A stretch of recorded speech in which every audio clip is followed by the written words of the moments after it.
Alright guys, welcome back to our YouTube channel e Sabak. आज का हमारा लेक्चर नंबर 44 है हमारी lecture series 8th class political science के ऊपर। आज के इस लेक्चर के अंदर हम नया चैप्टर स्टार्ट करने वाले हैं। अपने जो हमारे प्रीवियस लेक्चर जितने भी थे उनमें हमने 1 से लेकर 5 तक तमाम जो चैप्टर थे वो हमने ख़त्म किए, और चैप्टर 9, चैप्टर 10, 11 ये तीनों चैप्टर हमने T2 के अंडर जो आते हैं वो हमने ख़त्म किए हैं। लगभग 8 चैप्टर जो हमने अभी तक ख़त्म किए हैं 42 लेक्चर यानी 42 पार्ट के अंदर। आज का जो 43 पार्ट के अंदर। आज का हमारा जो लेक्चर 44 है, इसके अंदर हम नया चैप्टर स्टार्ट करने वाले हैं जो बहुत ही इंपॉर्टेंट है, और इसके अंदर आपको बहुत इम्पॉर्टेंट कंसेप्ट क्लियर होने वाले हैं। इस चैप्टर का नाम है understanding our criminal justice system. Previous lecture के अंदर आपने थोड़ा बहुत समझा था कि क्रिमिनल लॉ क्या होता है। ठीक है, क्रिमिनल लॉ क्या होता है इसके बारे में आपने पढ़ा था। आपने 2 तरह के लॉ पढ़े थे, सिविल लॉ और फिर पढ़ा था आपने क्रिमिनल लॉ। ठीक है ना, इन दो के बारे में आपने थोड़ा बहुत जाना था और इनकी डिफरेंस जानी थी। तो अभी हम थोड़ा इस यानी हम इस चैप्टर को स्टार्ट करने से पहले हम थोड़ा सा इसका जो ब्रीफ है वो हम समझ लेते हैं। ये मेरे पास कुछ ब्रीफ है, मैंने इस चैप्टर का लिख के रखा है। तो देखो, अंडरस्टैंडिंग आवर जुडिशियल जो क्रिमिनल जुडिशियल सिस्टम है उसकी जो समरी, अगर हम समरी की बात करें तो कॉन्स्टिट्यूशन जो है हर एक इंडिविजुअल को, यानी जो भी इंडिविजुअल है इंडिया के अंदर, हमारी कंट्री के अंदर, उसको कॉन्स्टिट्यूशन एक फेयर ट्रायल, अगर वो क्राइम करता है कोई भी, कॉन्स्टिट्यूशन अगर उसके ऊपर चार्ज होता है कोई क्राइम तो उसको एक फेयर ट्रायल देता है, यानी वो एक फेयर ट्रायल से होकर गुजरता है, तब जाकर वो डिक्लेयर किया जाता है कि ये बंदा क्रिमिनल है या नहीं है। ये बंदा एक्यूज्ड जिसको हमने पकड़ा होता है पुलिस ने, तो वो यहाँ पर दोषी ठहराया जाएगा या नहीं, वो उसको फेयर ट्रायल से होकर गुजरना है। तो ये जो चैप्टर है इसके अंदर हम एक फिक्शनल केस बनाएंगे, एक पूरी हमने स्टोरी, एक प्लॉट बना के रखा है। उसके अंदर एक थेफ्ट का केस है और उसको समझेंगे कि जो डिफरेंट इंडिविजुअल्स का रोल क्रिमिनल जस्टिस सिस्टम के अंदर क्या होता है, वो हम समझने की कोशिश करेंगे। और इस चैप्टर के अंदर हम और भी बहुत सारी चीज़ें लर्न करेंगे। सबसे पहले हम आर्टिकल 22 जो इंडियन कॉन्स्टिट्यूशन का है उसके बारे में हम जानेंगे, और हम अरेस्टेड पर्सन के जो राइट होते हैं वो हम जानेंगे कि जब एक पर्सन को अरेस्ट किया जाता है पुलिस के द्वारा तो उसके क्या क्या राइट होते हैं, हम वो समझेंगे। उसके बाद हम रोल ऑफ पुलिस हम समझेंगे कि जब एक क्राइम होता है उसमें, उसकी इन्वेस्टिगेशन में पुलिस का क्या रोल होता है। और जो सुप्रीम कोर्ट है उसने जो कुछ स्पेसिफिक रिक्वायरमेंट और प्रोसीजर जो ले डाउन किए हैं, सुप्रीम कोर्ट ने कुछ स्पेसिफिक प्रोसीजर और रिक्वायरमेंट बनाए हैं कि जिन प्रोसीजर और रिक्वायरमेंट को पुलिस ऑफिसर्स और जो दूसरी एजेंसीज हैं जब वो किसी भी बंदे को अरेस्ट करेंगी या डिटेन करेंगी या उसकी इंट्रोगेशन करेंगी तो इन प्रोसीजर और इन रिक्वायरमेंट को फॉलो करने हैं।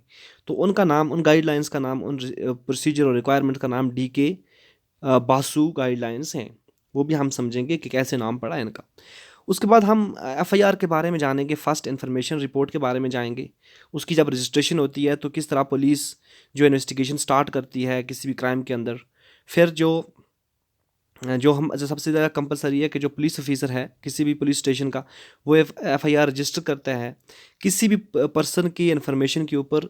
जो एक कॉग्निजेबल ऑफेंस जब किसी जगह कमिट होता है तो एक पर्सन जाकर जब पुलिस ऑफिसर को इन्फॉर्मेशन देता है कि फ़लाँ जो जगह है वहाँ पर ये इस टाइप का ऑफेंस कमिट हुआ, या कोई पर्सन किसी के साथ ऐसा ऑफेंस कमिट हुआ है, तो वो जाकर जब पुलिस ऑफिसर को कुछ रिपोर्ट देगा इसके बारे में तो वो पुलिस ऑफिसर उसका FIR दर्ज करेगा। तो उसके बारे में हम जानेंगे कि किस तरह वो उस इन्फॉर्मेशन को लेता है, चाहे वो ओरली हो या फिर रिटन फॉर्म में। अगर वो ओरली कोई पर्सन देगा तो फिर उसको रिटन फॉर्म में किस तरह कन्वर्ट करना है और कितना ज़रूरी है, कंपलसरी है। फिर हम रोल ऑफ पब्लिक प्रोसिक्यूटर के बारे में जानेंगे, जिसको हम सरकारी वकील कहते हैं। उसके बारे में उसका रोल हम जानेंगे कि कब उसका रोल, पब्लिक प्रोसिक्यूटर का रोल यानी PP जो होता है हमारा, उसका रोल कब स्टार्ट होता है, वो भी हम जानने की कोशिश करेंगे। और फिर हम जो पुलिस ऑफिसर है, जो पब्लिक प्रोसिक्यूटर है, उसका रोल जो स्टार्ट होता है जब पुलिस ऑफिसर जहाँ पर चार्ज शीट कोर्ट के अंदर यहाँ पर फाइल करता है, तो उसके बाद पब्लिक प्रोसिक्यूटर का रोल स्टार्ट होता है, वो भी हम जानेंगे। और हम जानेंगे जो जो जजेस हैं उनका रोल, कि किसी भी ट्रायल के अंदर जो जजेस होते हैं उनका रोल क्या होता है, किस तरह वो पार्शली इम्पार्शली ओपन कोर्ट के अंदर किसी भी केस को सुनते हैं, सुनवाई करते हैं उसके ऊपर, और फिर जाकर वो अगर वो पर्सन दोषी ठहराया गया तो उसके ऊपर फ़ाइन इम्पोज करेंगे या उसको जेल भेजेंगे। डिपेंड करता है कि लॉ क्या बोलता है, जो प्रिस्क्राइब्ड लॉ है हमारा वो क्या बोलता है। तो ये कुछ इस पूरे चैप्टर की एक ओवरव्यू था जो हमने जाना, जो हम जानने की कोशिश करेंगे इस पूरे चैप्टर के अंदर। तो चलो हम अपना चैप्टर स्टार्ट करते हैं। तो जिस तरह आप जब जब कभी भी लॉ भी कहीं किसी जगह भी वायलेट होता है तो आप इमिडिएटली आपके दिमाग में एक चीज़ आती है कि आप पुलिस को इन्फॉर्म करो। जब भी किसी जगह क्राइम होगा, किसी जगह भी क्राइम कमिट होगा तो आप पुलिस को इन्फॉर्म करते हो। या आप कभी मूवीज़ में देखते हो, आइदर इन रियल लाइफ और इन मूवीज़, जो पुलिस ऑफिसर होते हैं वो यहाँ पर रिपोर्ट फाइल करते हैं, किसी भी पर्सन को पर्सन को अरेस्ट करते हैं। और because of the role played by the police और arresting person, we often get confused and think that it is the police who decide whether a person is guilty और not. तो हम यहाँ पर कभी कभी कन्फ्यूज़ हो जाते हैं कि ये पुलिस जो होती है वो ही फाइनल अथॉरिटी होती है कि जो एक ये कंफर्म करेगी, ये मतलब डिसाइड करेगी कि एक पर्सन गिल्टी है नहीं। तो ये जो है ये सही नहीं है, जो हम सोचते हैं ऐसा कि पुलिस जो होती है वो डिसाइड कर दिया कि एक पर्सन जो है गिल्टी है या नहीं। नहीं, बल्कि पुलिस का काम होता है सिर्फ इन्वेस्टिगेशन करना और पर्सन को अरेस्ट करना। फिर कोर्ट जो होता है वो यहाँ पर लॉ के हिसाब से यहाँ पर डिसाइड करेगा कि पर्सन जो गिल्टी है या नहीं है। कॉन्स्टिट्यूशन के अंदर हर एक जो every individual charged of a crime has to be given fair trial, यानी कॉन्स्टिट्यूशन के अंदर दिया गया कि जो भी इंडिविजुअल जो हम किसी इंडिविजुअल अगर चार्ज किया होगा क्राइम के लिए तो उसके ऊपर फेयर ट्रायल चलाया जाएगा। किस ऐसा ट्रायल चलाया जाएगा ताकि उसको पूरा हक दिया जाएगा कि अपने आप को डिफेंस करे वो आप लॉ के हिसाब से। Okay, do you know what it means to get a fair trial? क्या आपको पता है कि फेयर ट्रायल का मतलब क्या होता है? Have you heard of an FIR? क्या आपने कभी FIR के बारे में सुना? और do you know who is public prosecutor is? क्या आपने कभी जाना है कि पब्लिक प्रोसिक्यूटर PP कौन होता है? In this chapter we use a fictional case of theft and try highlight. तो इस चैप्टर के अंदर जो मैंने पहले आपको शुरू में जो चीज़ें बताई थी वो सब इस यही जो हम नीचे पढ़ रहे हैं ये सब वही चीज़ें हैं कि हम इसके अंदर वही चीज़ें जानेंगे। FIR क्या होता है, पब्लिक प्रोसिक्यूटर क्या होता है, इन्वेस्टिगेशन कैसे होती है, कोर्ट का रोल क्या होता है, इम्पार्शियल जजेस कौन होते हैं। तो ये सब हम इस पूरे के ये चैप्टर है इसके अंदर हम जानने की कोशिश करेंगे। तो हम हमारे पास यहाँ पर नीचे जो हमारा जब चैप्टर स्टार्ट होता है तो उसके जो सेकंड जो पेज है उसके ऊपर हमें एक पूरी स्टोरी बताई गई है कि इस स्टोरी के अंदर किस तरह एक थेफ्ट कमिट होता है और फिर हम सब जानने की कोशिश करते हैं कि क्या होता है इसके अंदर। सो क्या होता है कि जो मुंबई के अंदर एक अपार्टमेंट होता है मिस्टर शिंदे और उसकी वाइफ मिसेस शिंदे का। सो मिसेस शिंदे जो हैं, मिसेस शिंदे यहाँ पर ये एक स्टोरी है, बहुत ही इंपॉर्टेंट स्टोरी है और इस स्टोरी के ज़रिए हमें पता चलेगा कि जो हम जब एक थेफ्ट होता है या किसी जगह कोई क्राइम होता है तो फिर किस तरह वो क्राइम को पुलिस के पास पहुंचता है, फिर वो कोर्ट के पास पहुंचता है, फिर एक पर्सन जिसको एक्यूज्ड बनाया गया होता है वो किस तरह यहाँ पर उसको एक्विट किया जाता है या फिर उसको यहाँ पर सज़ा दी जाती है। तो इस तरह क्या होता है कि ये एक अपार्टमेंट है, इस अपार्टमेंट के अंदर ये दो बंदे रहते हैं, मिस्टर शिंदे और उसकी वाइफ मिसेस शिंदे। सो एक दिन मिसेस जो शिंदे हैं वो यहाँ पर कहीं जाने के लिए तैयार हो रही होती हैं, यानी वो अपने आप को ड्रेस्ड कर रही होती हैं। She has begun frantically searching for her gold chain for an hour, यानी वो अपने मतलब इसी दौरान वो अपनी जो गोल्ड चेन है उसको ढूंढ रही होती हैं ताकि वो गोल्ड चेन पहन कर कहीं बाहर जा सकें। तो मिसेस शिंदे यहाँ पर कहती हैं, I am sure it was in this drawer, where could it be? मुझे पूरा श्योर है, मैं पूरी यकीन से कहती हूँ कि मैंने अपना गोल्ड चेन, जो मेरा गोल्ड चेन है, सोने का जो चेन है वो मैंने इस ड्रायर के अंदर डाला था, लेकिन अब ये कहाँ है, कहाँ हो सकता है? यहाँ पर जो मिस्टर शिंदे हैं वो अपनी वाइफ से कहते हैं, hurry up, we are going to be late for the wedding. आप जल्दी करो, हम वेडिंग में पहुँचने से लेट हो रहे हैं, हमें लेट हो रहा है, ये किसी वेडिंग के अंदर जा रहे हैं, किसी पार्टी के अंदर जा रहे हैं। I can't find my gold chain, it's not the dryer, it's not in the dryer. यानी जो मिस्टर शिंदे हैं, मिसेस शिंदे हैं इसकी वाइफ, वो अपने पति से कहती हैं कि मैं अपनी गोल्ड चेन नहीं ढूंढ पा रही हूँ, वो इस ड्रायर के अंदर था लेकिन अब यहाँ पर नहीं है। तो मुझे जो शांति है उसके ऊपर शक है कि उसने ज़रूर ये चेन चुराया होगा, क्योंकि वो बहुत टाइम लगाती थी मेरा रूम, जो मेरा ड्राइंग रूम था उसको साफ़ करने में। शांति जो है, यहाँ पर एक तीसरा करैक्टर आता है शांति का। शांति जो इनके घर के अंदर एक हाउस जो क्लीनर हैं, एज ए मतलब जॉब करती हैं इनके हाउस के अंदर, जो सफाई का काम करती हैं, खाना पकाने का काम करती हैं। तो इसको मतलब मिसेस शिंदे को शांति के ऊपर जो यहाँ पर मैड है उसके ऊपर यहाँ पर उसको शक होता है। Shanti Hembram has been working in the house for the past 3 year. Shanti जो है वो पास्ट 3 ईयर से 3 साल से यहाँ पर मिसेस शिंदे यानी मिस्टर शिंदे के घर के अंदर काम करती हैं। तो शांति को मिसेस शिंदे कहती हैं, Shanti have you begun to steal now, क्या आपने आप चोरी करनी स्टार्ट की दी, वो भी मेरे गोल्ड चेन। अपना ट्रंक लाओ और मैं इसको सर्च करूँगी, अगर मैंने वहाँ पाया तो मैं पुलिस को बुलाऊँगी, उसको रिटर्न कर दो, ये शांति को कहती है। यानी मिसेस शिंदे शांति को ये चीज़ें कहती है। शांति आगे से रिप्लाई में कहती है कि मैडम मैंने कोई चोरी नहीं की। अब क्या होता है कि मिस्टर शिंदे जो हैं वो शांति का ट्रंक सर्च करते हैं और वहाँ पर उसको एक एनवलप के अंदर 10,000 रुपया मिलता है। और इसमें इस पर जो शांति है वो चिल्लाती है कि मैंने चोरी नहीं की, लेकिन जो मिस्टर शिंदे वो कहते हैं कि आपने हमारा चेन बेचकर, गोल्ड चेन बेचकर ये 10,000 रुपया लिया है।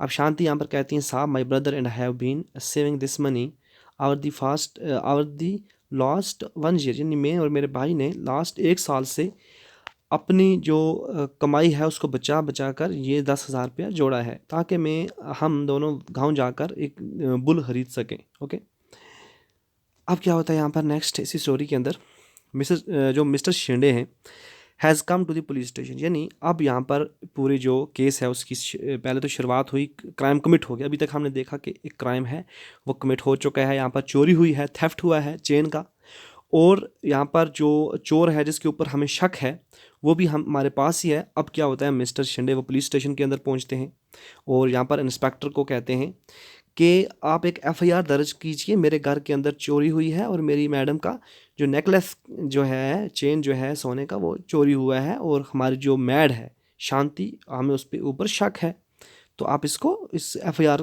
को दर्ज कीजिए। जो इंस्पेक्टर रॉय होते हैं, है ना, वो शिंदे की पूरे एफआईआर यहाँ पर रिकॉर्ड करते हैं, यानी फर्स्ट इन्फॉर्मेशन जो रिपोर्ट है, इन्वेस्टिगेशन जो रिपोर्ट है वो यहाँ पर रिकॉर्ड होती है। अब नेक्स्ट क्या होता है, 1 मिनट, हाँ, नेक्स्ट क्या होता है, mister Shinde return with sub inspector Roy, यानी अब क्या होता है, जो सब इंस्पेक्टर रॉय और मिस्टर शिंदे दोनों मिस्टर शिंदे के घर के अंदर आते हैं। I will now right the statement that mister and Mrs Shinde make about the theft. अब सब इंस्पेक्टर कहते हैं कि मुझे एक स्टेटमेंट बनानी है, जो मिस्टर और मिसेस शिंदे यानी हस्बैंड प्लस जो वाइफ हैं, ये दोनों जो यहाँ पर चोरी के बारे में जो आप मुझे बता रहे हैं, मैं ये पूरा स्टेटमेंट रिकॉर्ड करूँगा और लेट मी सील दी एनवलप, और मैं जो ये एनवलप है जिसके अंदर 10,000 रुपया है इसको मैं सील करूँगा, और जो शांति हैं उनको भी यहाँ पर मैं अरेस्ट करूँगा, और जो 10,000 का जो एनवलप है इसको मैं सील करने का कारण ये है कि इसको मैं एज ए एविडेंस अपने पास रखूँगा, ठीक है ना। और शांति को मैं पुलिस स्टेशन लेकर जा रहा हूँ और उसको मैं अरेस्ट कर रहा हूँ।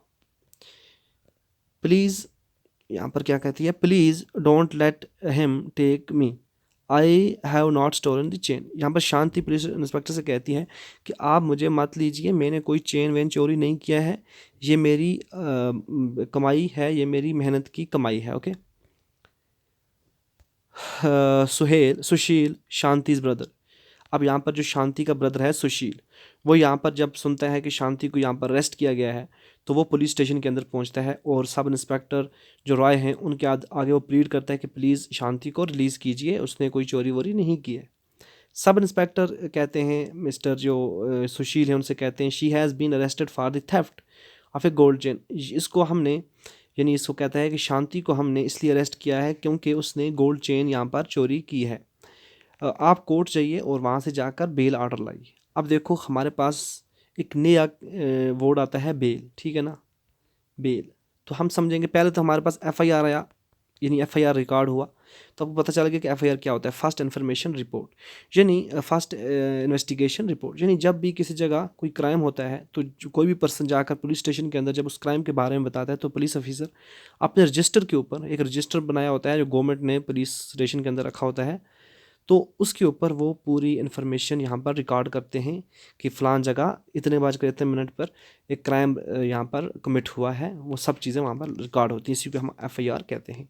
अब यहाँ पर दूसरी चीज़ आती है बेल। जब एक पर्सन को यहाँ पर अरेस्ट किया जाता है और फिर बेल जो होती है वो कोर्ट से लेनी पड़ती है कि इस पर्सन को बेल पर रहा कर दिया जाए, क्योंकि जेल के अंदर या लॉकअप के अंदर किसी भी पर्सन को रखने का मतलब यही होता है कि जब कोर्ट इन्वेस्टिगेशन करेगी या पुलिस ऑफिसर जो है वो इन्वेस्टिगेशन करेगा, तो उस पर्सन को बार बार घर से उठा कर ना लाया जाए, यहीं से लेकर वो उसको इन्वेस्टिगेशन करेंगे, इसीलिए जेल के अंदर रखा जाता है, ठीक है ना। तो बेल के ऊपर छोड़ने का मकसद होता है कि कुछ रकम उसके एज ए हम कहेंगे उसको वो जो उसके एवज़ पे हम कुछ रकम रखते हैं और फिर उस जो पर्सन होता है जिसको अरेस्ट किया गया होता है उसको यहाँ पर बेल के ऊपर छोड़ा जाता है। सो अब यहाँ पर क्या होता है कि जो सुशील हैं, जो शांति के ब्रदर, वो इंस्पेक्टर्स कहते हैं कि मैं इतना पैसा कहाँ से लाऊंगा और मैं एक वकील को कैसे हायर करूँगा, मेरे पास इतना पैसा ही नहीं है।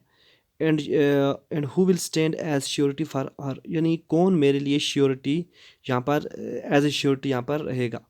You have taken all our saving and sealed it, आपने तो हमारी सब जितनी भी सेविंग है वो हमारी आपने ले ली है, आपने इसको सील कर दिया है, तो मैं श्योरिटी क्या रखूँगा यहाँ पर, ओके। कोर्ट के अंदर मैं क्या श्योरिटी रखूँगा शांति को रिलीज़ कराने के लिए, बेल के लिए, और मेरे लिए कौन यहाँ पर लॉयर कौन रहेगा, वकील कौन रहेगा। एसआई रॉय जो है वो फोर्सफुली कीप सुशील इन पुलिस स्टेशन। अब क्या होता है, एसआई रॉय को गुस्सा आ जाता है, उनका दिमाग फिर जाता है और वो सुशील को यहाँ पर फोर्सफुली पुलिस स्टेशन के अंदर 2 दिन के लिए रख लेते हैं। सुशील को वो अब्यूज़ करते हैं, बीटन करते हैं, दोनों जो एसआई हैं रॉय वो भी और जो कांस्टेबल हैं वो भी यहाँ पर उसको मारते हैं और उसको बोलते हैं कि आप कन्फेस कर लो कि आपने अपनी जो सिस्टर है उसके साथ मिलकर एक गैंग बनाई है जो डोमेस्टिक सर्वेंट्स यहाँ पर प्रोवाइड करती है और फिर वहाँ से ज्वेलरीज लोगों के घरों से चोरी करते हैं, ठीक है ना।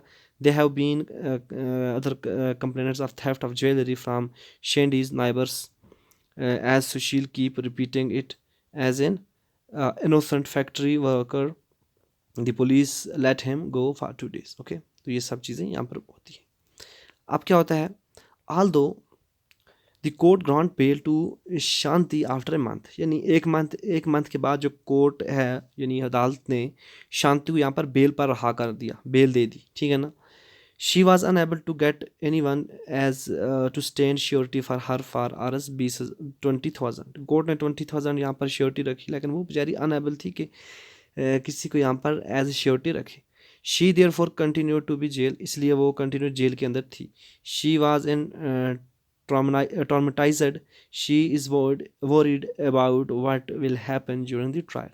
अब वो बेचारी बहुत ज़्यादा मायूस थी, वो उसको पता नहीं था कि ट्रायल के दौरान क्या होगा।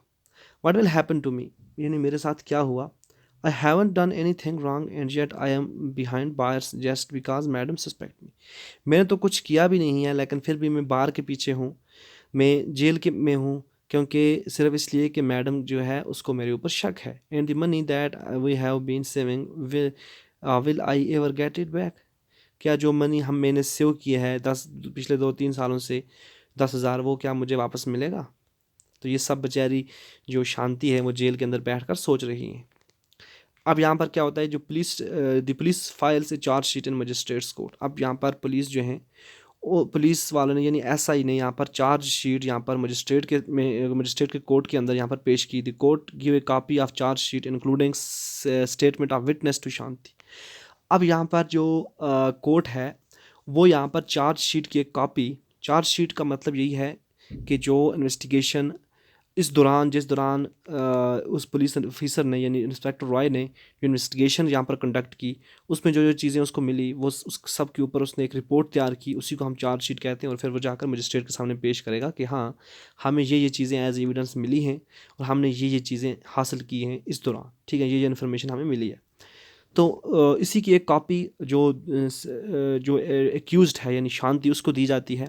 शांति कोर्ट को कहती है कि मेरे पास कोई लॉयर नहीं है, मेरे पास इतना पैसा नहीं है कि मैं इस केस में अपने आप को डिफेंड कर सकूं और एक लॉयर हायर कर सकूं। इसलिए मजिस्ट्रेट जो है वो एडवोकेट कमला जो है उसको शांति का लायर, डिफेंस लायर यहाँ पर क्या करती हैं, अपॉइंट करती हैं ऑन गवर्नमेंट एक्सपेंस। तो गवर्नमेंट के एक्सपेंस के ऊपर एडवोकेट कमला को यहाँ पर अपॉइंट किया जाता है। तो यहाँ पर हमें एक चीज़ और मिलती है कि आर्टिकल 22 ऑफ इंडियन कॉन्स्टिट्यूशन जो है वो हर एक पर्सन को, हर एक व्यक्ति को ये राइट देता है, ये फंडामेंटल राइट देता है कि उसको अपने आप को डिफेंड करने का हक है। यानी वो अपने आप को डिफेंड करने के लिए एक लॉयर का होना उसके लिए ज़रूरी है और उसका हक है। और जो स्टेट गवर्नमेंट है उसको आर्टिकल 39A के तहत हर एक पर्सन को लीगल एड देना ज़रूरी है। और हर एक पर्सन को, हर एक सिटीज़न को, अगर वो गरीब है, अगर वो पोर है, तो उस पर्सन को वो एक लॉयर यहाँ पर देगा ताकि वो पर्सन अपने आप को यहाँ पर डिफेंड कर सके। तो ये दो चीज़ें हमने पढ़ी, आर्टिकल 22 और आर्टिकल 39A। आर्टिकल 39A का जो मतलब है वो है legal aid, free legal aid. Okay, यानी स्टेट जो है वो फ्री लीगल एड प्रोवाइड करेगी गरीब लोगों को, जो मुख्ताज लोग हैं, गरीब लोग हैं, जो जिनके पास इतना पैसा नहीं है कि वो अपने लिए एक लॉयर हायर कर सकें। आर्टिकल 22 के तहत, जो हमारी इंडियन कॉन्स्टिट्यूशन का आर्टिकल 22 है, उसके तहत हर एक पर्सन जो है उसका ये राइट है, right to get a lawyer. Lawyer get करना उसका राइट है और डिफेंड करना अपने आप को उसका राइट है, उसका हक है, बुनियादी हक है। इसलिए यहाँ पर जो मजिस्ट्रेट है, मजिस्ट्रेट जो है ये भी एक स्टेट है, तो मजिस्ट्रेट जो है ये यहाँ पर एडवोकेट कमला को यहाँ पर डिफेंस लॉयर अपॉइंट करते हैं। Okay, so moving to the next page. Advocate Kamala जो है वो शांति से कोर्ट के अंदर मिलती हैं। जब उसी दौरान कोर्ट के अंदर एडवोकेट कमला शांति से मिलती हैं और शांति जो है वो अपने पेपर जो हैं, वो केस का जो पेपर जो हैं वो यहाँ पर एडवोकेट कमला को देते हैं और वो बोलती हैं कि मुझे फॉल्स केस के अंदर यहाँ पर एक्यूज बनाया गया है और मेरे ऊपर जो इल्ज़ाम लगाया गया है गोल्ड चेन का, ये सब कहानी इसको बताती है एडवोकेट कमला को। उसका ब्रदर जो है बोलता है कि हमारे पास जो 10,000 थे शांति के ट्रंक से मिले थे, वो कहते हैं कि ये आपने गोल्ड चेन बेचकर ये 10,000 हासिल किए, लेकिन जी हमारी पूरी सेविंग है 2 साल की, हमने मिलकर जोड़ी है। तो कोर्ट के अंदर चार्ज जो frames, the court frames a charge of theft of Mr Shinde's gold chain in possession of money और 10,000 got from selling stolen property against Shanti. Court यहाँ पर कुछ चार्ज फ्रेम करते हैं जिनके ऊपर पूरी केस चलेगा आगे, जिसमें उसने गोल्ड चेन 10,000 का जो गोल्ड चेन है वो गोल्ड चेन बेचकर 10,000 जो लिए हैं शांति ने, इसकी जो प्रॉपर्टी बेचकर, ठीक है ना। अब यहाँ पर जो शांति यहाँ पर कहती हैं I plead not guilty and I claim trial, यानी मैं गिल्टी नहीं हूँ और मेरे पे ट्रायल किया जाए, ठीक है ना। The trial before magistrate begins. Okay, मेरे मजिस्ट्रेट यहाँ पर बैठे हैं, ये मजिस्ट्रेट यहाँ पर बैठे हैं और ये वकील आपस में जो मजिस्ट्रेट के साथ बहस कर रहे हैं और यहाँ पर ये एक्यूज्ड खड़े हैं। ओके, अब यहाँ पर पब्लिक प्रोसिक्यूटर आता है, यानी पीपी जो स्टेट की तरफ से होता है। अब यहाँ पर हमें पता चलेगा कोई भी जो मेजर क्राइम होता है, यानी थेफ्ट क्राइम जो भी होगा, उसको यहाँ पर प्लीड करने के लिए पब्लिक प्रोसिक्यूटर होता है स्टेट की तरफ से, ठीक है ना। अब यहाँ पर जो मिस्टर शिंदे हैं वो यहाँ पर, और उसकी जो वाइफ है वो यहाँ पर एज ए विटनेस यहाँ पर लिए जाते हैं, ठीक है ना। Public prosecutor appear in the case on behalf of state, यानी स्टेट के बिहाफ पे यहाँ पर अपीयर होते हैं केस के अंदर, और वो मिस्टर शिंदे और मिसेस शिंदे को यहाँ पर एज ए की विटनेस प्रेजेंट करते हैं। यहाँ पर क्या होता है कि जो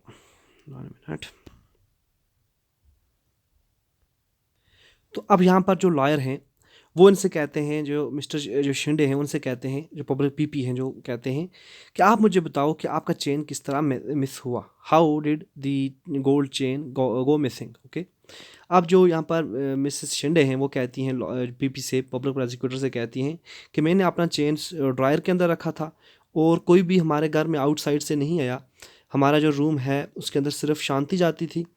मिस्टर शिंदे जो हैं, यानी मिस्टर शिंदे उसने जब शांति का ट्रंक जो है वो सर्च किया तो उसको वहाँ पर शॉकिंगली 10,000 रुपये मिले जो एनवलप के अंदर थे। और तो हमें शक है कि जो शांति है उसने हमारा चेन बेच कर ये पैसे लिए हैं और वो चोर है, ठीक है ना। अब ये जो जज साहब हैं यहाँ पर खामोशी से केस सुन रहे हैं, खामोशी से सब बातें सुन रहे हैं। नेक्स्ट एडवोकेट रॉय, यानी एडवोकेट जो रॉय हैं यहाँ पर, वो यहाँ पर क्या क्रॉस एग्जामाइन करती हैं दी प्रोसिक्यूशन विटनेस, यानी मिस्टर शिंदे को क्रॉस एग्जामाइन करती हैं। क्रॉस एग्जामाइन का मतलब होता है कि जब ये जो एडवोकेट होगा, यानी एडवोकेट रॉय जो होंगी, जब वो इससे यानी शिंदे जो मिसेस शिंदे उससे क्वेश्चन करेंगी तो हम क्रॉस एग्जामिनेशन कहते हैं, ठीक है ना। ये हायर कंसेप्ट हैं लॉ के अंदर, आपको हायर क्लासेस के अंदर समझ आएंगे। फिलहाल आप इतना समझ लो कि जब कोर्ट के अंदर मजिस्ट्रेट के सामने दो पार्टियाँ होती हैं, ये आपको क्रॉस एग्जामिनेशन समझाने जा रहा हूँ। दो पार्टी होती है, ये मजिस्ट्रेट है फॉर एग्जांपल, और यहाँ पर ये एक पार्टी है और ये दूसरी पार्टी है। अब इसका भी एक वकील पार्टी का वकील होगा, इसका भी एक पार्टी का वकील होगा। यानी अब ये जो वकील जब इस पार्टी से क्वेश्चन करेगा और ये वकील जब इससे क्वेश्चन करेगा तो उसको हम क्रॉस एग्जामिनेशन कहते हैं। ये सिंपल कंसेप्ट है, ठीक है।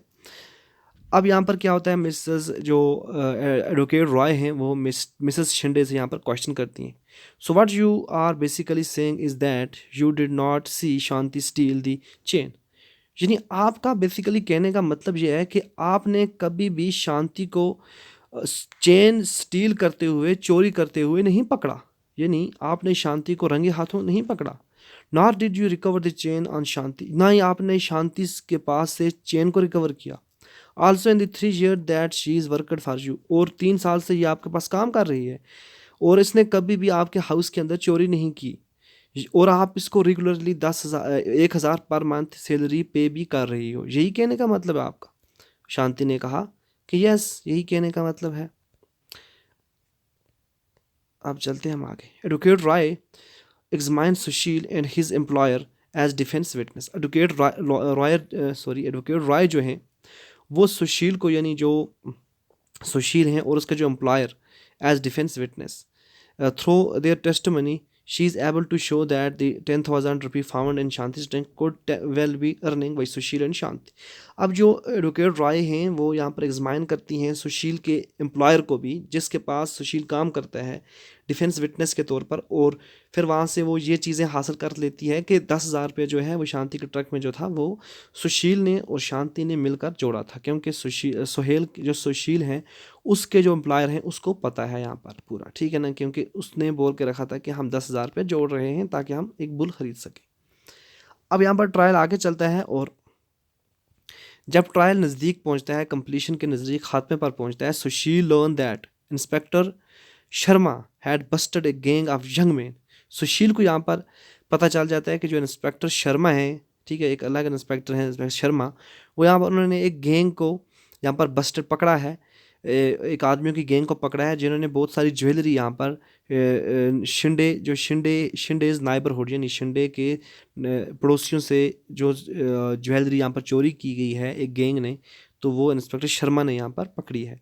Some of the Mr Shinde's sons friend are part of the gang, यानी कुछ जो मिस्टर शिंडे के जो बेटे हैं उनके जो फ्रेंड हैं वो भी इस पार्टी की इस गैंग के अंदर पार्ट हैं। Okay, Mr Shinde's chain has been found on them, और मिस्टर शिंडे का जो चेन है वो उनके पास से मिला।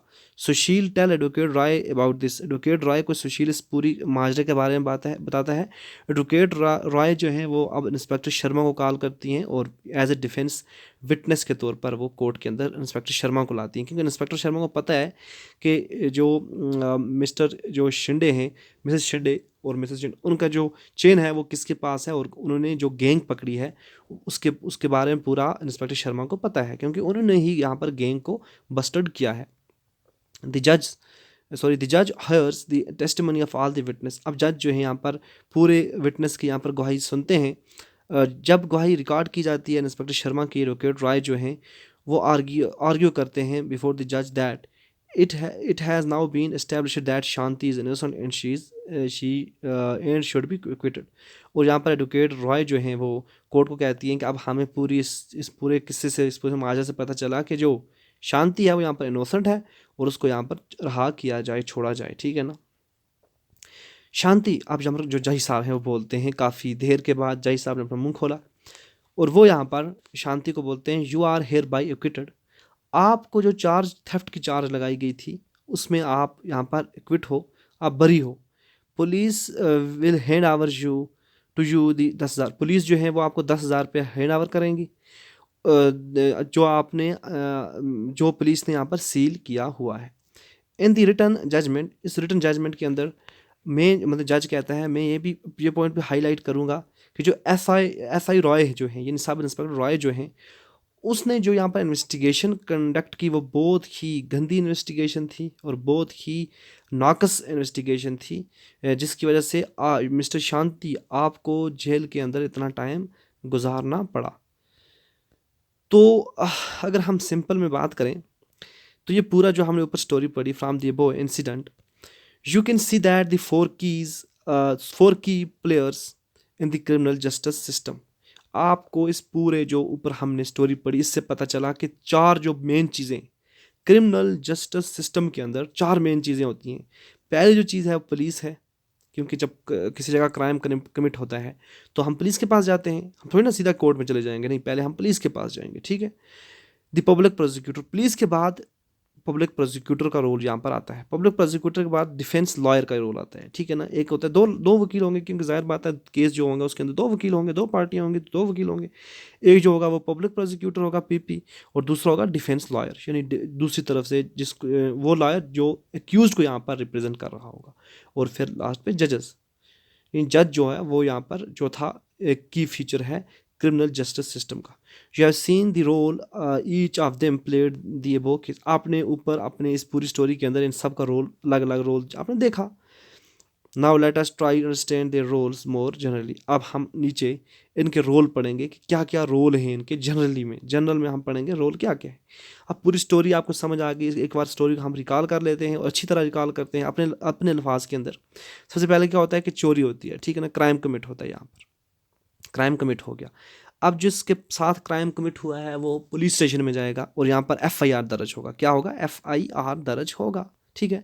एफआईआर दर्ज होने के बाद जो इंस्पेक्टर होगा, जो यानी इन्वेस्टिगेशन ऑफिसर, आईओबी हम उसको कहते हैं, इन्वेस्टिगेशन ऑफिसर जो होगा वो यहाँ पर इन्वेस्टिगेशन कंडक्ट करेगा और वो जहाँ पर क्राइम हुआ है उस प्लेस के ऊपर जाएगा, वहाँ पर उस सीन के ऊपर जाएगा, वहाँ पर देखेगा कि क्या क्या चीज़ें यहाँ पर हुई, उसको सील करेगा कुछ चीज़ों को, जो चीज़ें उसको वहाँ पर एज एविडेंस मिली, और फिर क्या करेगा वो जिन जिन लोगों के ऊपर शक होगा उनको वहाँ पर अरेस्ट करेगा और पुलिस स्टेशन के अंदर लेकर आएगा और उनसे उनको मार पीट कर उनको सज़ा देकर यहाँ पर इन्वेस्टिगेशन करेगा उनकी, और उनसे कुछ राज गलवाएगा, ठीक है ना। उसके बाद वो एक पूरी स्टेटमेंट लिखेगा और स्टेटमेंट के अंदर वो पूरी चीज़ें रिकॉर्ड करेगा कि क्या क्या चीज़ें मैंने यहाँ पर रिकवर की हैं, क्या क्या चीज़ें मुझे मिली, और फिर कुछ टाइम के बाद वो कोर्ट के अंदर जाकर ये सब चीज़ें जो हैं, ये सब चीज़ें यहाँ पर वो एज चार्ज शीट, यानी जिसको हम चार्ज शीट कहेंगे, वो यहाँ पर प्रेजेंट करेगा कोर्ट के अंदर, ठीक है ना।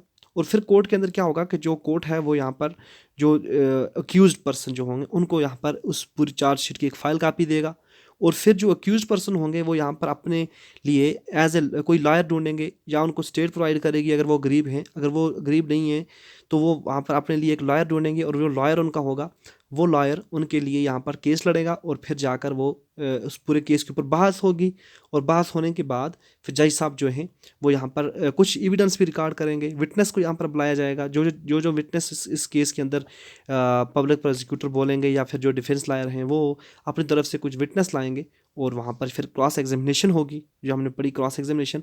फिर यहाँ पर जाकर फाइनल में जज साहब अपनी जजमेंट देंगे, तो फिर यहाँ पर एक जो चार्ज हैं वो यहाँ पर फ्रेम होंगी, और एक पर्सन को यहाँ पर एक्विट कर दिया जाएगा, या फिर उस पर्सन को यहाँ पर गिल्टी करार दिया जाए, करार देंगे जज साहब। ओके, ये सब पूरा एक पूरा किस्सा होता है, पूरा एक कहानी होती है हमारी पूरी इस केस की, और हमारा जो क्रिमिनल जस्टिस सिस्टम है उसके ये पूरा जो तरीक़ाकार है वो ये हमारे क्रिमिनल जस्टिस सिस्टम के अंदर आता है। सो हमारा जो नेक्स्ट जो हमारा टॉपिक है और बहुत ही इंपॉर्टेंट टॉपिक है, what is the role of police in investigating the crime. जो हमने ऊपर पढ़ा वही हम अब जनरल वे में और ब्रॉड वे में हम यहाँ पर पढ़ने जा रहे हैं कि पुलिस का किसी भी क्राइम को इन्वेस्टिगेट करने में क्या रोल होता है, ठीक है ना, क्या अमल तरीक़ेकार होता है पुलिस का। जो पुलिस है, one important function of the police is to investigate any complaint about the commission of the crime. यानी जब एक क्राइम कमिट हो जाता है उसके ऊपर एक कंप्लेंट तैयार करना, उसको इन्वेस्टिगेट करना, ये पुलिस का एक इम्पॉर्टेंट फंक्शन है, ठीक है ना। इन्वेस्टिगेशन जो है वो उसके अंदर क्या क्या चीज़ें आती हैं, जो हम पढ़ते हैं ना, हम बोलते हैं इन्वेस्टिगेशन, किसी भी क्राइम की इन्वेस्टिगेशन, उसके अंदर क्या क्या चीज़ें आती हैं। उसके अंदर बहुत सारी चीज़ें आती हैं। पहली चीज़ आती है रिकॉर्डिंग स्टेटमेंट ऑफ विटनेस, यानी जो वहाँ पर गवाह होंगे उनकी यहाँ पर स्टेटमेंट रिकॉर्ड की जाएगी। फॉर एग्जाम्पल अगर यहाँ पर चोरी का क्राइम हुआ है तो यहाँ पर विटनेस कौन कौन थे? शिंदे और उसकी घरवाली, उसकी वाइफ। तो ये दोनों विटनेस थे, उनकी स्टेटमेंट यहाँ पर रिकॉर्ड करेंगे। यानी जो उन्होंने बोला, उन्होंने कहा कि हमारे पास ये शांति जो है 3 सालों से काम कर रही है, वो जो है वो हमारे ड्राइंग रूम में जाती है और वहाँ से वो सफाई करती है, और जो हमारा चेन है वो मिसिंग है और हमें शक है, ये सब चीज़ें वो रिकॉर्ड करते हैं विटनेस की, ठीक है ना। And collecting different kind of evidence, और जो पुलिस होगी वो यहाँ पर इन्वेस्टिगेशन में डिफरेंट काइंड ऑफ एविडेंस, जो डिफरेंट काइंड ऑफ थिंग्स जो हैं वो यहाँ पर एज ए एविडेंस कलेक्ट करेंगी। फॉर एग्जांपल जिस तरह वहाँ पर जो एनवलोप, ठीक है ना, एज ए एविडेंस यहाँ पर कलेक्ट किया गया, उसको सील किया गया, ये भी इन्वेस्टिगेशन के का ही पार्ट है। ओके, इस on the basis of investigation, यानी इन्वेस्टिगेशन के बेसिस के ऊपर the police are required to form an opinion, यानी पुलिस जो है वो यहाँ पर अपनी ओपिनियन बनाएगी इस इन्वेस्टिगेशन के बुनियाद के ऊपर। पुलिस जो है वो एक ओपिनियन बनाएगी। If the police think that the evidence point two the guilty of the accused person, अगर पुलिस को लगा कि एविडेंस जो है उनसे हमें पता चलता है कि एक पर्सन जो है वो एक्यूज्ड है, एक एक्यूज्ड पर्सन जो है वो गिल्टी है, वो कसूरवार है, तो वो वहाँ पर then they file a charge sheet, तो कोर्ट के अंदर वो एक चार्ज शीट फ्रेम करेंगे, कोर्ट के अंदर एक चार्ज शीट फाइल करेंगे, यानी पेश करेंगे कोर्ट के अंदर एक charge sheet. As stated at the beginning of this chapter, यानी हमने इस चैप्टर के बिगनिंग में कहा कि जो पुलिस है ये उसका काम नहीं है कि किसी भी पर्सन को, जो एक एक्यूज्ड पर्सन है उसको यहाँ पर गिल्टी करार देना, गिल्टी डिसाइड करना, ये पुलिस का काम नहीं है, बल्कि ये कोर्ट का काम है कि कौन यहाँ पर गिल्टी है और कौन यहाँ पर गिल्टी नहीं है, ये कोर्ट का काम है। इसीलिए जो पुलिस है वो यहाँ पर कोर्ट में जाकर charge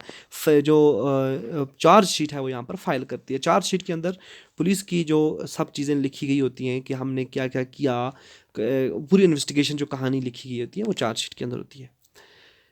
you read in unit 2 about the rule of law, आपने यूनिट 2 के अंदर रूल ऑफ लॉ के बारे में पढ़ा, which means that everyone is subject to the law of the land. हर एक पर्सन जो है वो लॉ ऑफ लैंड का सब्जेक्ट है, हर एक पर्सन जो है वो लॉ ऑफ लैंड, यानी हमारा जो कानून है, यानी हमारी कॉन्स्टिट्यूशन है, उसका सब्जेक्ट, उसके तहत वो यहाँ पर गाउन होता है। दिस इंक्लूड्स द पुलिस, इसके अंदर यहाँ पर पुलिस भी आती है, रूल ऑफ लॉ के अंदर पुलिस भी आती है। Therefore police investigation always have to be conduct in accordance with the law and with full respect for human rights. अब यहाँ पर पुलिस इन्वेस्टिगेशन जो होगी वो पुलिस यानी यहाँ पर हमने पहले पढ़ा कि इस पूरी कंट्री के अंदर जो भी लोग हैं, हर एक पर्सन, चाहे वो एक इंडिविजुअल है, वो स्टेट है, वो स्टेट की कोई यहाँ पर कोई अदारा है स्टेट का, तो वो सब एक ही लॉ के से गॉन किए जाएंगे और उसको हम रूल ऑफ जो लॉ ऑफ लैंड कहेंगे, कॉन्स्टिट्यूशन कहेंगे। तो यहाँ पर जो पुलिस इन्वेस्टिगेशन है वो जब पुलिस अपनी इन्वेस्टिगेशन कंडक्ट करेगी वो उस लॉ के तहत होगी और पूरी ह्यूमन राइट्स को यहाँ पर रिस्पेक्ट करते हुए। ऐसा नहीं है कि एक पर्सन अगर चोरी करता है फॉर एग्जाम्पल उसको पुलिस स्टेशन में ला कर उसको मार दिया जाए, नहीं, ऐसा नहीं है, क्योंकि ह्यूमन राइट की यहाँ पर रिस्पेक्ट की जाएगी। ऐसा भी नहीं है कि उसको इनह्यूमन यहाँ पर टॉर्चर किया जाए, इनह्यूमन तरीके से यहाँ पर टॉर्चर किया जाए पुलिस स्टेशन के अंदर। ये सब चीज़ें कानून के खिलाफ हैं और कानून की खिलाफ वर्जी हैं। Supreme Court has laid down guidelines that the police must follow at the time of the arrest, यानी सुप्रीम कोर्ट ने यहाँ पर कुछ गाइडलाइंस यहाँ पर दी हैं कि पुलिस को वो अरेस्ट के दौरान, डिटेंशन के दौरान और इंट्रोगेशन के दौरान वो गाइडलाइंस यहाँ पर फॉलो करनी है। क्योंकि पुलिस जो है जब किसी जगह कोई क्राइम कमिट होता है तो पुलिस उस क्राइम में बहुत सारे जो यहाँ पर एक्यूज्ड हैं उनको, या जिनके ऊपर शक होता है, उनको यहाँ पर अरेस्ट करती हैं। तो उस अरेस्ट में जो चीज़ें पुलिस को यहाँ पर फॉलो करनी है वो सब चीज़ें सुप्रीम कोर्ट ने यहाँ पर ले डाउन की हैं। Police are not allowed to torture or beat, यानी पुलिस जो है वो टॉर्चर की और बीट करने और किसी को पर्सन को शूट करने इन्वेस्टिगेशन के दौरान, ये सब पुलिस को अलाउ नहीं है। पुलिस ऐसा काम नहीं कर सकते। They can not inflict any form of punishment on a person even for petty offence, यानी किसी बड़े से या छोटे से बड़ा से बड़ा जो ऑफेंस है उसके लिए किसी भी पर्सन को यहाँ पर पनिशमेंट यहाँ पर नहीं दी जा सकती पुलिस में इन्वेस्टिगेशन के दौरान। ओके, अब यहाँ पर क्या है, आर्टिकल 22 ऑफ कॉन्स्टिट्यूशन, यानी हमारा इंडियन कॉन्स्टिट्यूशन जो है उसका आर्टिकल 22 है, और जो क्रिमिनल लॉ है वो यहाँ पर एक अरेस्टेड पर्सन को कुछ राइट यहाँ पर ग्रांट, फंडामेंटल राइट ग्रांट करते हैं, यानी फंडामेंटल राइट देते हैं। कौन कौन? आर्टिकल 22 ऑफ इंडियन कॉन्स्टिट्यूशन और क्रिमिनल लॉ जो है, ठीक है ना। पहला जो राइट है वो है यहाँ पर आर्टिकल 22 के अंदर पहला लॉ जो राइट है वो आता है, right to be informed at the time of arrest of the offence for which a person is being arrested, यानी जब एक पर्सन को अरेस्ट किया जाएगा उस पर्सन को क्यों अरेस्ट कर रहे हैं, यानी पुलिस ऑफिसर जो होगा, जो वहाँ पर जो उस पर्सन को अरेस्ट कर रहा होगा वो उसको बताएगा कि हम आपको क्यों अरेस्ट कर रहे हैं, ठीक है ना। और किस क्राइम के लिए हम आपको अरेस्ट कर रहे हैं। फॉर एग्जांपल यहाँ पर जब शांति को अरेस्ट किया जा रहा था तो शांति का राइट था कि उसको यहाँ पर इन्फॉर्म किया जाए पुलिस ऑफिसर के द्वारा कि हम आपको क्यों अरेस्ट कर रहे हैं, ठीक है ना। ये उसका राइट है, ये उसका बेसिक राइट है, वो यहाँ पर क्लेम कर सकती है इस राइट के लिए। एक पर्सन को विदाउट एनी रीज़न कोई भी पुलिस ऑफिसर या बड़े से बड़ा कोई भी इंसान किसी भी दूसरे पर्सन को अरेस्ट नहीं कर सकता विदाउट एनी रीज़न। और अगर कोई भी पुलिस ऑफिसर किसी भी पर्सन को, इंडिविजुअल को अरेस्ट करेगा तो वो उसको बताएगा कि हम आपको क्यों अरेस्ट कर रहे हैं। ये उसका पहला राइट है। दूसरा राइट है the right to be presented before magistrate within 24 hour of the arrest. दूसरा जो राइट है वो ये है कि जब एक पर्सन को अरेस्ट किया जाएगा तो अरेस्ट करने के बाद पुलिस ऑफिसर उसको मजिस्ट्रेट के सामने, यानी जो उसका वहाँ पर जो मजिस्ट्रेट होगा कोर्ट के अंदर, उस कोर्ट में मजिस्ट्रेट के सामने 24 यानी 24 घंटों के अंदर अंदर उस पर्सन को यहाँ पर पेश करना है मजिस्ट्रेट के सामने कि हाँ हमने इस पर्सन को अरेस्ट किया है इस क्राइम के लिए, ठीक है ना। ये उसका दूसरा ये राइट है, ठीक है। तीसरा राइट है the right not to be ill treated or torture during the arrest or the custody. जब पुलिस ऑफिसर किसी पर्सन को अरेस्ट करेगा उसके बाद जब अपनी कस्टडी के अंदर रखेगा उस पर्सन को, तो उसके साथ इल ट्रीटमेंट नहीं करेगा, उसको टॉर्चर नहीं करेंगे पुलिस ऑफिसर या कोई भी कंस्टेबल, ठीक है ना। ये उसका तीसरा राइट है, यानी नॉट टू बी टॉर्चर्ड। उसके बाद है confession made by in police custody can not be used as evidence against the accused. यानी ये चीज़ इंपॉर्टेंट है कि जब पुलिस कस्टडी के अंदर कोई भी चीज़ कन्फेशन यहाँ पर होती है, कन्फेशन का मतलब होता है इकबाल जुर्म, ठीक है ना, इकबाल जुर्म। जब इकबाल जुर्म पुलिस स्टेशन के अंदर करेगा कोई भी अरेस्टेड पर्सन, तो उसको एज ए एविडेंस कोर्ट के अंदर नहीं पेश किया जा सकता है पुलिस ऑफिसर के द्वारा। फॉर एग्जांपल शांति ने यहाँ पर शांति ने चोरी की थी, फॉर एग्जांपल शांति ने यहाँ पर चोरी की थी, कि ये इसके ऊपर इल्ज़ाम था, यानी शांति के ऊपर इल्ज़ाम था कि उसने चोरी की है।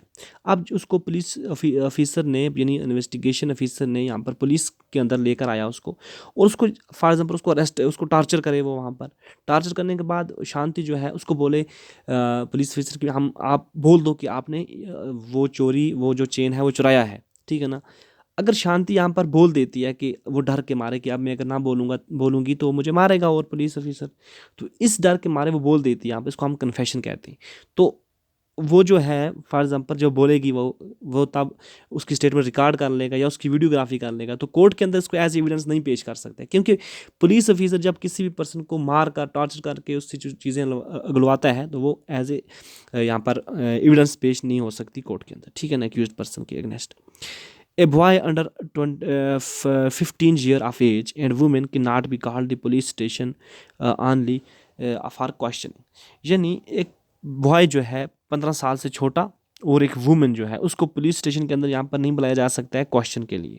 अगर उससे क्वेश्चन करना है तो उसके घर में जाओ, ठीक है ना, और वो भी एक प्रॉपर लॉ के तहत और प्रॉपर जो पूरा सिस्टम है उसके तहत, ठीक है ना। यानी एक जो वुमन होगी उसको एक वुमेन लेडी जो पुलिस ऑफिसर है वही जाकर अरेस्ट करेगी या वही जाकर उससे क्वेश्चन करेगी। अब उसके बाद है हमारा जो नेक्स्ट, हमें यहाँ पर कुछ इम्पॉर्टेंट जो यहाँ पर हाईलाइट्स के अंदर कुछ पॉइंट्स हैं वो हम पढ़ेंगे।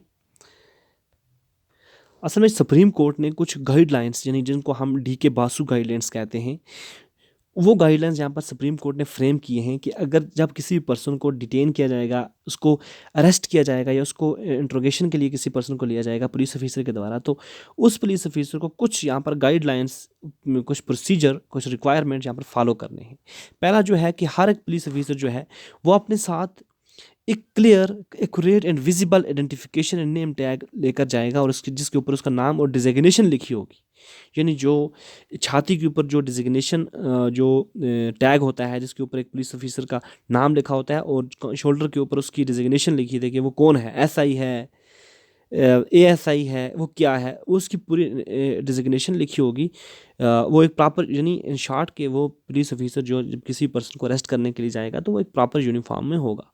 दूसरा जो है कि वो एक मेमो तैयार करेगा जब किसी पर्सन को अरेस्ट करेगा पुलिस ऑफिसर, तो वो उसने कब अरेस्ट किया, उसको डेट क्या थी, टाइम क्या था, उसका एक मेमो वहाँ पर बनाएगा। और जो वहाँ पर एक विटनेस उसका भी साइन करवाएगा, जो उससे अटेस्ट कराएगा कि हाँ इस विटनेस के सामने या फैमिली मेम्बर के सामने हमने एक पर्सन को अरेस्ट किया है, और वहाँ पर वो जिस अरेस्टेड पर्सन होगा उससे भी यहाँ पर वो साइन करवाएगा उस मेमो के ऊपर। The person arrested detained or being interrogated has a right to inform a relative, यानी जो पर्सन जिसको हम अरेस्ट करें, यानी पुलिस ऑफिसर जो जिस पर्सन को अरेस्ट करेगा, तो उसका ये राइट है कि वो अपने रिलेटिव को यहाँ पर इन्फॉर्म करे, फ्रेंड को यहाँ पर इन्फॉर्म करे कि हाँ मुझे यहाँ पर अरेस्ट किया गया है किस पुलिस ऑफिसर के द्वारा। यहाँ पर जो अगर किसी पर्सन, किसी अरेस्टेड पर्सन के जो रिलेटिव हैं या उसके फ्रेंड जो हैं वो आउट ऑफ डिस्ट्रिक्ट रहते हैं, तो यहाँ पर 8 और 12 आवर के दौरान, यानी इन आवर के अंदर अंदर एक पुलिस ऑफिसर को उसके जो रिलेटिव्स हैं और उसके जो फ्रेंड या वेल विशर हैं उनको यहाँ पर वो इन्फॉर्म करेगा कि हाँ आपके जो रिलेटिव है उसको हमने अरेस्ट किया है।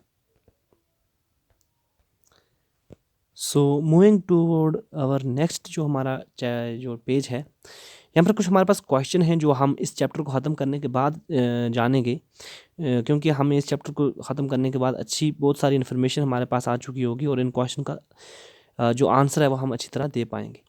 सो अब हम चलते हैं हम अपने नेक्स्ट टॉपिक के ऊपर, FIR यानी first information report. First information report, अच्छा कभी कभी मैं फ़र्स्ट इन्फॉर्मेशन रिपोर्ट को फर्स्ट इन्वेस्टिगेशन रिपोर्ट पढ़ देता हूँ, लेकिन असल में ये फ़र्स्ट इन्फॉर्मेशन रिपोर्ट होता है। कभी कभी मुंह से निकल जाता है फर्स्ट इन्वेस्टिगेशन रिपोर्ट, इसका मतलब फर्स्ट इन्फॉर्मेशन रिपोर्ट होता है, इन्वेस्टिगेशन रिपोर्ट नहीं होता है, ठीक है ना। ये आप अच्छी तरह अपने जहन के अंदर रख लो कि FIR का मतलब फर्स्ट इन्फॉर्मेशन रिपोर्ट होता है, ठीक है। कभी कभी मेरे मुंह से निकल जाता है फर्स्ट इन्वेस्टिगेशन रिपोर्ट, लेकिन असल में जो इसका मीनिंग है वो फर्स्ट इन्फॉर्मेशन रिपोर्ट है। तो ये हमारे पास जो आपको पेज नज़र आता होगा, ये कुछ हमें यहाँ पर मिलते हैं, ये FIR होते हैं, ठीक है ना। FIR यही होता है। अब हमें समझ आएगा कि FIR एक्चुअली है क्या। It is with the registration of in FIR that the police can begin their investigation into the crime. देखो कि जो ही FIR यहाँ पर रजिस्टर हो जाता है तो पुलिस ऑफिसर जो यहाँ पर होगा अपनी इन्वेस्टिगेशन किसी भी क्राइम के अंदर स्टार्ट कर लेता है। इन्वेस्टिगेशन क्या होती है वो हमने पढ़ी थी कि रिकॉर्ड ऑफ एविडेंस, और यहाँ पर जो चीज़ें हैं उनको टेक अप करना, उनको कस्टडी के अंदर लेना, ये सब चीज़ें इन्हीं को इन्वेस्टिगेशन कहते हैं। तो लॉ जो है वो यहाँ पर ये कंपलसरी करार देता है कि कोई भी पुलिस ऑफिसर या किसी भी पुलिस स्टेशन का जो यहाँ पर इंचार्ज होगा, वो कोई भी अगर उसको कोई भी पर्सन यहाँ पर आकर किसी भी कॉग्निजेबल ऑफेंस का यहाँ पर इंफॉर्मेशन देता है तो उस कॉग्निजेबल ऑफेंस के बारे में यहाँ पर वो FIR दर्ज करेगा। ये उसके लिए कंपलसरी है। कॉग्निजेबल ऑफेंस होता है कि ऐसा ऑफेंस जिसके ऊपर कॉग्निजेबल हो, जिसके ऊपर यहाँ पर कॉग्नाइज लिया जाए, ठीक है ना, कॉग्नाइज किया जाए उसको। This information can be given to the police either orally or written, यानी जब कोई पर्सन किसी भी क्राइम के रिलेटेड, कॉग्निजेबल क्राइम के रिलेटेड यहाँ पर आकर बताएगा कि फलां जगह ऐसा क्राइम कमिट हुआ है, तो वो पर्सन ज़रूरी नहीं है कि वो रिटन फॉर्म में यहाँ पर दे, वो ओरली भी यहाँ पर बता सकता है। यानी वो जो पर्सन होगा वो यहाँ पर आकर पुलिस ऑफिसर को ओरली भी यानी ज़बानी भी यहाँ पर बताएगा पुलिस ऑफिसर को, ज़रूरी नहीं है कि रिटन फॉर्म। अगर वो रिटन फॉर्म में देता है तो वेल एंड गुड, यानी अगर एप्लीकेशन लिख के देता है, पूरी एक डिटेल्ड एप्लीकेशन लिख के देता है कि फ़लाँ जगह ये क्राइम कमिट हो गया और मैंने फ़लाँ पर्सन को देखा, जो वहाँ पर क्राइम सीन के ऊपर जो उसने चीज़ें ऑब्जर्व की होंगी वो सब वो अगर एप्लीकेशन के अंदर लिख कर देता है तो वेल एंड गुड। अगर वो सीधा मुँह से बोलता है तो अब वो जो पुलिस ऑफिसर है उसको रिकॉर्ड करेगा, ये उसकी यहाँ पर ड्यूटी है कि वो इसको रिकॉर्ड करेगा। The FIR usually mention the date, FIR के अंदर सबसे पहले डेट मेंशन होती है, टाइम होता है, और प्लेस ऑफ द ऑफेंस यानी ऑफेंस किस जगह हुआ है उसका नाम होता है। Details the basic fact of the offence, FIR के अंदर पूरे जो बेसिक फैक्ट हैं किसी भी ऑफेंस के, जो ऑफेंस वहाँ पर कमिट हुआ है उसके जो बेसिक फैक्ट हैं वो यहाँ पर डिटेल्ड वे में यहाँ पर मेंशन होते हैं, including a description of the event, यानी वो जो इवेंट है उसका डिस्क्रिप्शन यहाँ पर दी जाती है पूरी डिटेल्ड वे में। If Noon the identity of the accused person, अगर कोई भी पर्सन वहाँ पर कोई एक्यूज पर्सन यहाँ पर आइडेंटिफाई हुआ है तो उसका नाम पता यहाँ पर लिखा जाएगा, और जो विटनेस हैं उनके बारे में यहाँ पर मेंशन किया जाएगा। FIR जो है वो name and address of the complainant, जो कंप्लेनेंट यहाँ पर जिसने कंप्लेंट यहाँ पर दी है, जो आकर बता रहा है, उसके बारे में भी यहाँ पर बताएगा। FIR के अंदर बताया जाएगा कि किस पर्सन ने हमें ये चीज़ें बताई थी। पुलिस ऑफिसर यहाँ पर ये चीज़ें मेंशन करेगा। There is a prescribed form in which the police register in FIR and it is signed by the complainant. यहाँ पर ये पूरा एक प्रिस्क्राइब्ड फॉर्मेट है, यानी ये पीछे से ही गवर्नमेंट ही बनाकर एक प्रिस्क्राइब्ड फॉर्मेट देती है। आप देख सकते हो यहाँ पर जिस तरह हमारे साइड में अगर हम देखेंगे तो ये प्रिस्क्राइब्ड फॉर्मेट है। देखो यहाँ पर कुछ फिल इन दी ब्लैंक्स होंगी, देखो ये पीछे लिखा होता है नेम, आगे ब्लैंक्स होगी, डेट, टाइम, ये वो सब, ये इसी को प्रिस्क्राइब्ड फॉर्म कहते हैं, जो बनी हुई ऑलरेडी बनी हुई होती है, ठीक है ना, उसके अंदर कुछ चीज़ें फिल करनी होती हैं, तो इसी को हम कहेंगे प्रिस्क्राइब्ड फॉर्मेट। और उसके ऊपर फिर कंप्लेनेंट जो होगा, जो चीज़ें बताएगा, वो यहाँ पर सेंड करेगा। The complainant also has a legal right to get a free copy of the FIR from the police station. यानी पुलिस, ये कंप्लेनेंट का एक लीगल राइट है कि वो उस FIR की कॉपी ले अपने साथ, यानी जो कॉपी उसने, जो यहाँ पर FIR रजिस्टर हुआ तो उसकी एक फ़ोटो कॉपी यहाँ पर वो ले सकता है अपने साथ, ठीक है, कि मैंने क्या क्या चीज़ें यहाँ पर रिकॉर्ड कराई हैं। क्योंकि बाद में ऐसा भी हो सकता है कि वो पुलिस ऑफिसर है, वो उस जो चीज़ें उसने बोली हैं वो उसको यहाँ पर रदल बदल कर दे, फेर फर्क कर दे उसमें।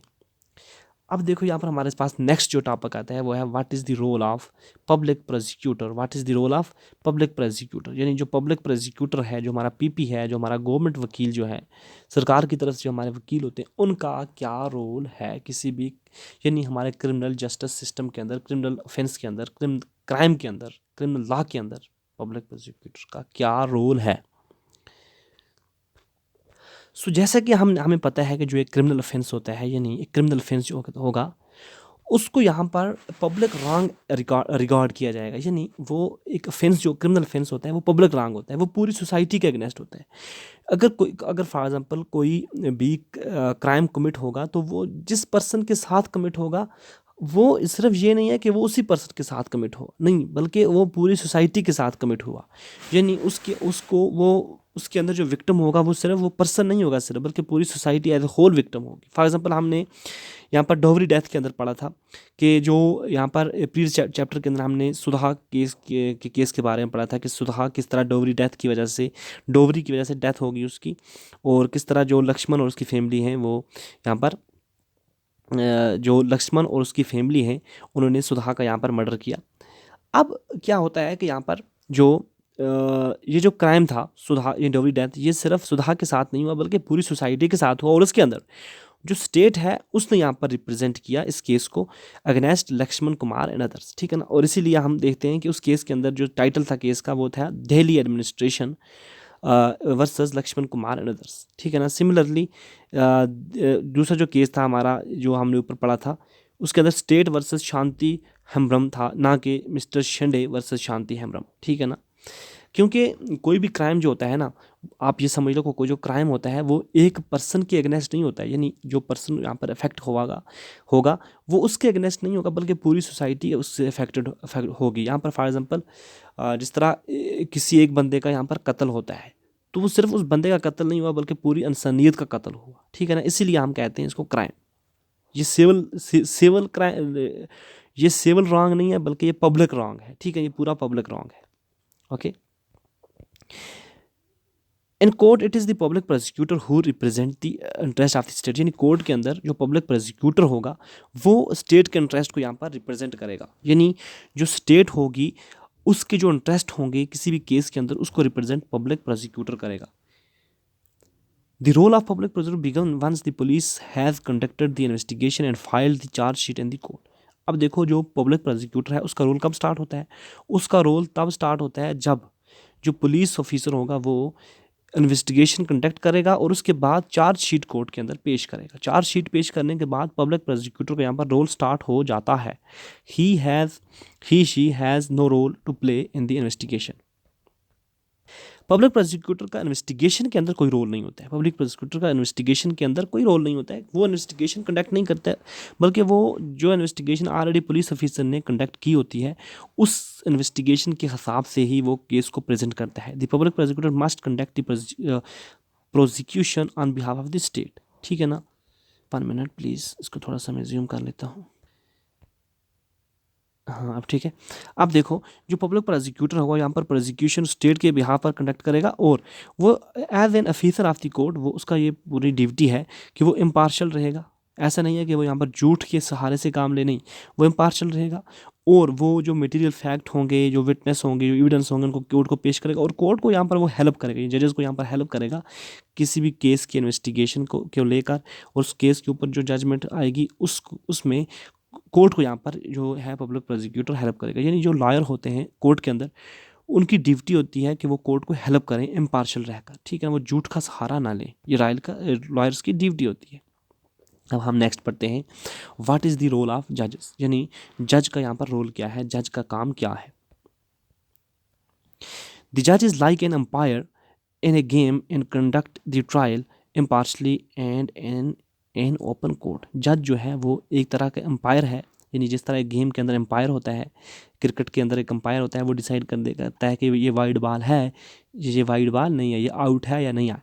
तो जज जो है वो भी यहाँ पर एज ए एम्पायर काम करेगा और वो इम्पार्शल रहेगा पूरे ट्रायल के अंदर, एक ओपन कोर्ट के अंदर, ठीक है ना। जो भी यहाँ पर ट्रायल चलेगा वो ओपन कोर्ट के अंदर चलेगा, ओपन रूम के अंदर चलेगा और सब लोग वहाँ पर सुनेंगे।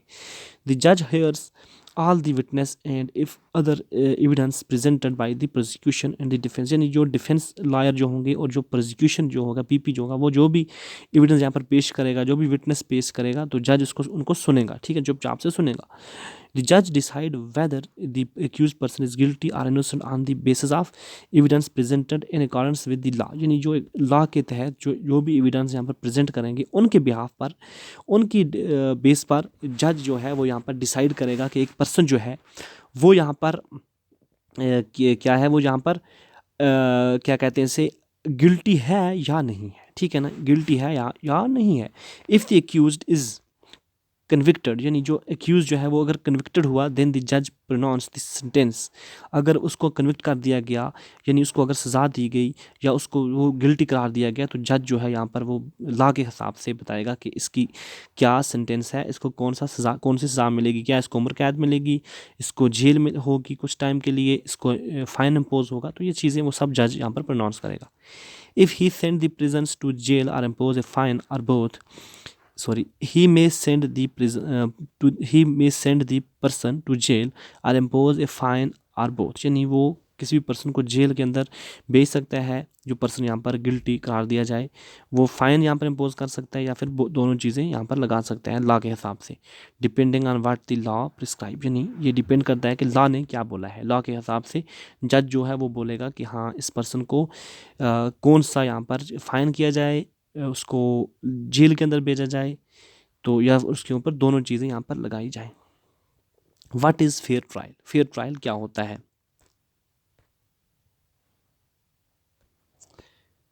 सो आई थिंक कि हमारा जो लेक्चर है वो बहुत बड़ा हो गया, बहुत लंबा चला गया, 56 मिनट का हो गया, और हमें अब एक ही टॉपिक बचा है और उसके बाद हमारा जो चैप्टर है वो ख़त्म हो जाएगा, उसके बाद हम क्वेश्चन करेंगे। तो आज के लिए इतना ही। नेक्स्ट चैप्टर इस लेक्चर के अंदर हम what is the fair trial पढ़ेंगे और जो हमें ऊपर एक्सरसाइज रही है वो भी पढ़ेंगे, और उसके बाद हम क्वेश्चन भी यहाँ पर करेंगे, और उसके साथ ही हमें जो चैप्टर 6 है वो 6 understanding our criminal justice system वो हमें ख़त्म हो जाएगा, और फिर हम नेक्स्ट चैप्टर उठाएँगे।